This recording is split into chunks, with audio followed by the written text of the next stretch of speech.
नमस्कार। आज हम फिर एक सच्ची घटना का सामना करेंगे। याद रखें, हम घटना की सत्यता का कोई दावा नहीं करते हैं। अब चलिए सुनते हैं एक और रोमांचक सच्ची घटना। नमस्कार। नमस्कार, मैं राकेश बागची हूँ। हम सभी जानते हैं कि काली पूजा आ रही है, इसलिए आज के लिए आपकी सच्ची घटना को चुना गया है। लेकिन आज ये घटना आप खुद अपने मुंह से सुनाएंगे। बोलिए राकेश बाबू। मुझे नहीं पता कि आज मेरी बात पर कितने लोग विश्वास करेंगे, लेकिन मैं काली माँ के नाम पर कसम खाकर कह सकता हूँ, मैं एक शब्द भी झूठ नहीं बोलूंगा। यह घटना मेरे बचपन की है। तब मेरी उम्र 12-13 साल रही होगी। तब हम बीरभूम जिले के पांचबाड़ी गांव में रहते थे। हमारे गांव के पास ही अजय नदी थी और उसके किनारे हमारा पुराना शमशान था, जिसमें एक शमशान काली का मंदिर था। तब भी हमारे गांव में बिजली नहीं आई थी। उस समय बहुत बारिश हो रही थी। अजय नदी भयानक रूप से उफन रही थी और इसके कारण उसके किनारे ढहकर नदी में मिलते जा रहे थे। राम नाम सत्य है। एक बार कुछ लोग वहां एक शव लेकर गए, लेकिन तब तेज बारिश हो रही थी। उन्होंने शमशान काली के मंदिर में मां को प्रणाम किया और शमशान में प्रवेश किया। लेकिन चिता पर शव रखते ही एक विपत्ति आ गई। पूरे शमशान की मिट्टी कांप उठी, धरती पर दरारें पड़ने लगी, सब डरकर भागने लगे। पूरी शमशान भूमि चिता सहित ढहकर नदी में समाने लगी। लोग जान बचाकर भागने लगे। मंदिर भी टूट गया, लेकिन पूरी तरह से डूबा नहीं, उसका कुछ हिस्सा बचा रहा। जैसे तैसे सब भागकर बच गए। वे सब उस दिन भागकर बच तो गए थे, लेकिन वे सब काली मां को भूल गए। सबको लगा कि मंदिर शायद टूटकर डूब गया है, इसलिए कोई भी उस ओर नहीं गया। शमशान को दूसरी जगह स्थानांतरित कर दिया गया। लेकिन इसके बाद से ही हमारे गांव में एक के बाद एक अजीबोगरीब घटनाएं होने लगी। हमें कोई अंदाजा नहीं था कि हम पर कितनी बड़ी मुसीबत आने वाली है। उस दिन रोज की तरह मैं नींद से उठकर बाहर आया। माँ, इतनी सुबह सुबह आंगन क्यों झाड़ रही हो? खाना नहीं बनाओगी? बनाऊंगी बेटा। ये देखो, सुबह उठकर देखती हूँ तो पूरे घर में राख पड़ी हुई है। कहाँ से इतनी राख आई कौन जाने। कल तो आंधी पानी कुछ नहीं हुआ, इतनी राख कहाँ से आएगी? क्या कोई फेंक गया है? कौन जाने। इस गांव में तो कोई दुश्मन नहीं है जो ऐसा अपशकुनी काम करेगा। गृहस्थी का घर है, बच्चे बच्चियां हैं घर में, क्या उन्हें समझ नहीं आता? भूलू, चल घूम आते हैं। क्या हुआ? सोया क्यों है? चल। छोड़ दे बेटा, आज शायद ये नहीं जाएगा। सुबह से कुछ खाया नहीं है, कितना सुस्त पड़ा है। कल सुन रही थी बहुत रो रहा था और आज सुबह ऐसे सुस्त सोया हुआ है। पता नहीं बाबा क्या हो रहा है ये सब।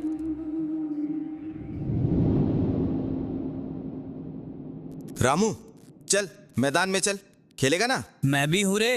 अरे कालू, तू भी आया है? मैदान में चल। हे राम, ये कैसा अपशकुनी काम। मैंने अभी झाड़ू लगाया और ये क्या है? ये देखो तुम लोग, ये तो जले हुए बाल है। ये यहाँ कैसे आए? हमारे घर में भी आज राख गिरी थी। हाँ, हमारे घर में भी। क्या हो रहा है बताओ ना, मुझे अजीब सा डर लग रहा है। ऊपर देखो तुम लोग।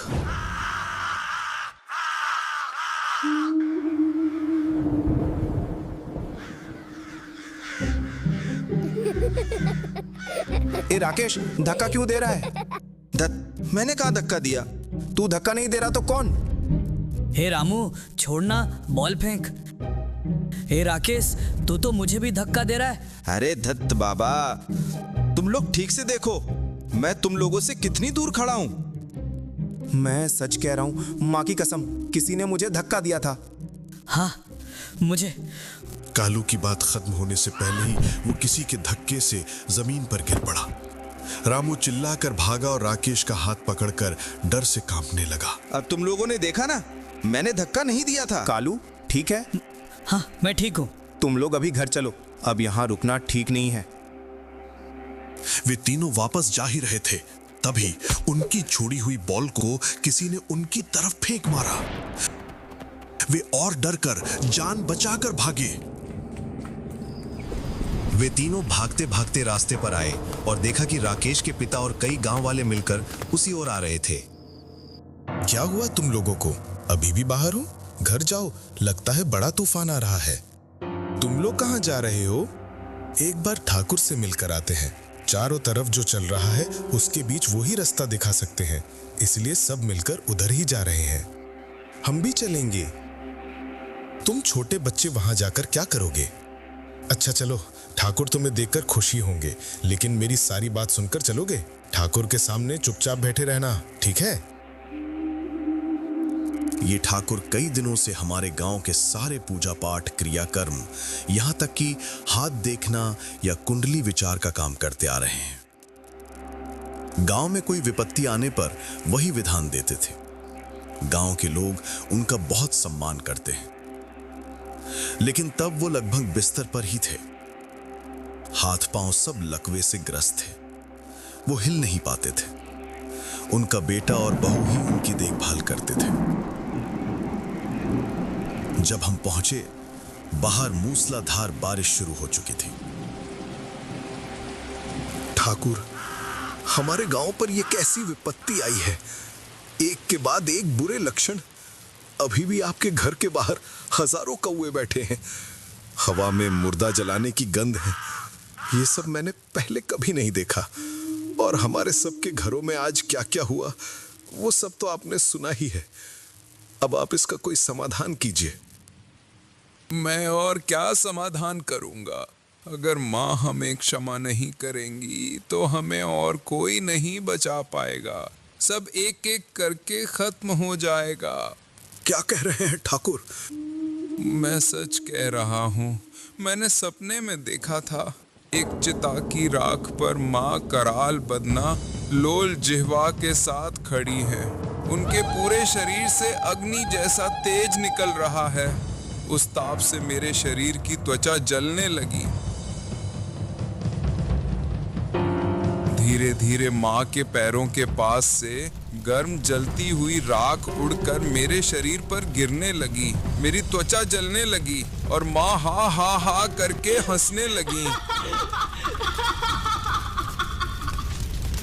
सुबह उठकर देखा, मैं अपनी जगह पर सोया हुआ हूँ और देखो मेरे पैरों के तलवों पर देखो, अभी भी राख लगी है।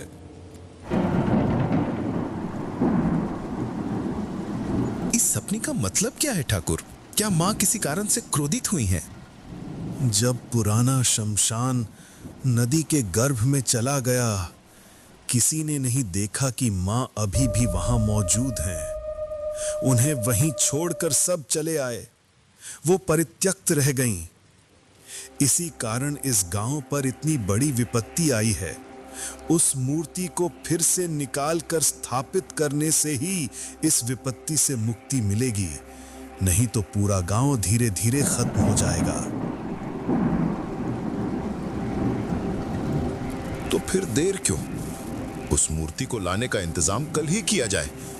हम सब मिलकर जाएंगे वो मूर्ति लाने। नहीं, तुम लोग जाओगे तो वो मूर्ति तुम्हें मिलेगी ही नहीं। तो फिर कौन जाएगा ठाकुर मशाए? राकेश। मैं? हाँ, माँ केवल तुम्हें ही दर्शन देगी। विश्वास रखो, माँ के आशीर्वाद से तुम्हें कोई विपत्ति नहीं होगी। तुम्हें इस अमावस्या की आधी रात को जाना होगा और अगर डर लगे तो ये मंत्र बोलना, ओम ओइंग ह्रीं क्रीं कालिकाय नमः। मुझे क्षमा करें ठाकुर, ये मेरा एकलौता बेटा है। मैं इसे बलि के बकरे की तरह उस खतरे में नहीं भेज सकता। इसके बदले मैं जाऊंगा। अगर तुम्हारे जाने से हो जाता तो क्या मैं इस फूल जैसे बच्चे से कहता? महामाया महामाई है, उनके खेल को समझना किसकी हिम्मत। मेरे पिता ने तो मुझे जाने नहीं दिया। हालांकि तब अमावस्या आने में कुछ दिन बाकी थे, लेकिन ठाकुर की बात न मानने का नतीजा गांव को तुरंत मिला। इसके कुछ ही दिनों में गांव के एक के बाद एक बच्चे की रहस्यमयी मृत्यु होने लगी। और सबसे भयानक ये हुआ कि कालू की अचानक तबीयत खराब हो गई। मैं और रामू उसे देखने गए। कालू, तुझे क्या हुआ है? बात क्यों नहीं कर रहा? इसे क्या हो गया रे? शरीर गर्म है लेकिन बोल नहीं रहा, पलकें नहीं झपक रही हैं। मुझे जरा भी अच्छा नहीं लग रहा है। पता नहीं। हे कालू, कालू, अमावस्या कल है ना? ए, तू क्या जाने की सोच रहा है क्या? पागल हो गया है क्या? नहीं रे, ठाकुर ने क्या कहा सुना नहीं? मेरे अलावा और कोई जाएगा तो नहीं होगा, मुझे ही जाना होगा। कालू को बचाना होगा और समय नहीं है। और तू चिंता मत कर, सुना नहीं ठाकुर ने क्या कहा? माँ मेरी रक्षा करेंगी।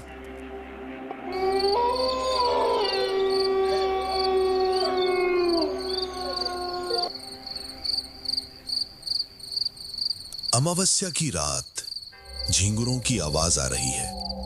राकेश हाथ में एक लालटेन लिए अंधेरी सड़क पर खड़ा है। दूर जंगल, हल्की धुंध से ढकी सड़क। राकेश एक कदम आगे बढ़ा, तभी एक रात का पक्षी बहुत कर्कश आवाज में चिल्लाया। राकेश पूरी तरह चौंक उठा। अचानक पीछे से एक और व्यक्ति चिल्लाया। क्या हुआ? तू यहाँ? मैं तुझे अकेला जाने नहीं दूंगा। कालू मेरा भी दोस्त है, बोल। डरेगा तो नहीं? डर तो मुझे अभी लग रहा है, लेकिन इसका मतलब ये नहीं कि मैं तुझे अकेला छोड़ दूं। पुराने शमशान जाने का रास्ता बिल्कुल जनशून्य था। हम एक लालटेन लेकर धीरे धीरे आगे बढ़ रहे थे। हमें बहुत ठंड लग रही थी। बरसात के मौसम में इतनी ठंड पहले कभी नहीं लगी थी। हमें नहीं पता था कि जिस रास्ते पर हम चल रहे हैं उसमें क्या क्या खतरे छिपे हैं। थोड़ी दूर जाने पर एक खाली मैदान मिला। वहां अंधेरे में दो अजीब दिखने वाले लोग खड़े थे। मैं उन्हें देखकर चौंक गया। ऐसी खाली सुनसान जगह पर ये क्या कर रहे हैं? उन लोगों ने भी हमारी तरफ देखा। उन लोगों की भी कालू की तरह पलकें नहीं झपक रही थीं। वे कौन है रे? इतनी रात को मैदान में क्यों खड़े हैं? इस जगह पर तो कोई नहीं रहता। चल यहाँ से, उधर मत देख। और कुछ कदम आगे बढ़ने पर हमारे पीछे किसी के चलने की आवाज आई। रामू घूमकर देखने जा रहा था, लेकिन मैंने उसे डांट कर कहा, क्या कर रहा है? बिल्कुल पीछे मुड़कर मत देखना। जो चाहे आवाज हो, जो कोई भी बुलाए, बिल्कुल पीछे मुड़कर मत देखना, ठीक है? ठीक है।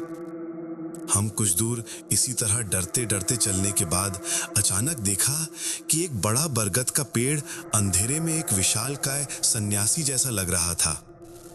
जब हम उस पेड़ के सामने पहुंचे, तभी धीरे से कानों में एक आवाज आई, जैसे कोई बुला रहा हो। राकेश बेटा, वापस आ जा, उधर खतरा है और मत जा। रामू ने एक बार राकेश की ओर देखा। राकेश ने गर्दन हिलाकर देखने से मना किया और रामू का हाथ खींचते हुए बरगद के पेड़ को पार करके आगे बढ़ गया। राकेश और रामू अभी भी उसी सड़क पर चल रहे हैं।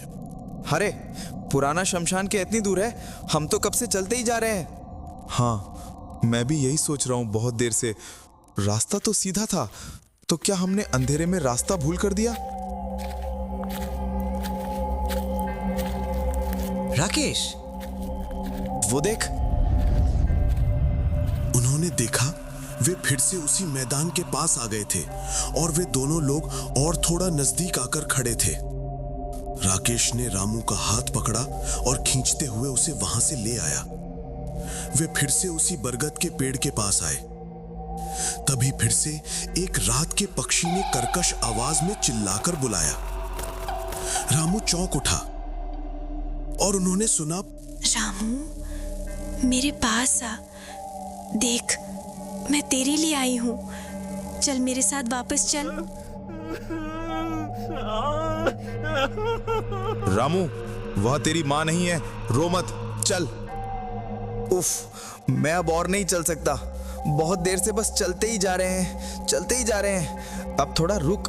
तू देख नहीं रहा हमारे साथ क्या हो रहा है? उन्होंने हमें चारों तरफ से घेर लिया है। अब रुकना चलेगा क्या? किसी भी पल वे जो चाहे कर सकते हैं। तू किसकी बात कर रहा है रे? मुझे नहीं पता वो कौन है, बस इतना जानता हूं कि अगर हम रुके तो हमारा भला नहीं होगा। वे कुछ देर फिर चले। फिर से वे उसी मैदान के पास आए। इस बार वे लोग बिल्कुल सड़क के किनारे खड़े थे।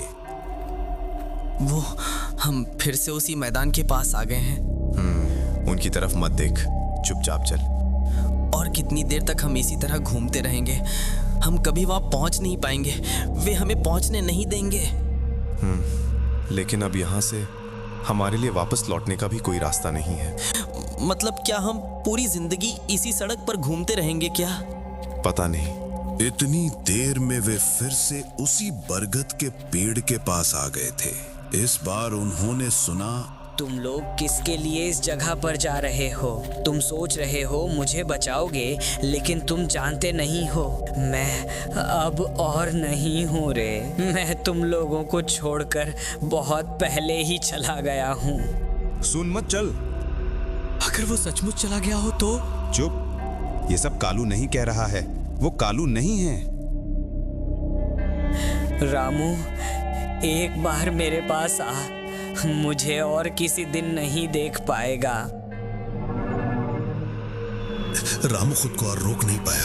वो घूमकर पीछे देखता है। उसने देखा कि कई काली परछाइयां बिल्कुल उनके पीछे खड़ी थीं। उनकी आंखें लाल आग जैसी थीं और उनका कोई आकार नहीं था, बस काली परछाइयां। वे धीरे धीरे आकार में बड़ी होने लगी। धीरे धीरे वे इतनी बड़ी हो गई कि आसमान छू लिया लगभग। रामू खुद को और संभाल नहीं पाया। रोते रोते बेहोश होकर गिर पड़ा। ए रामू, क्या हुआ? उठ रामू। अब मैं क्या करूं? अब मुझे सचमुच डर लग रहा है। अब क्या करूं मैं? ओह, याद आया।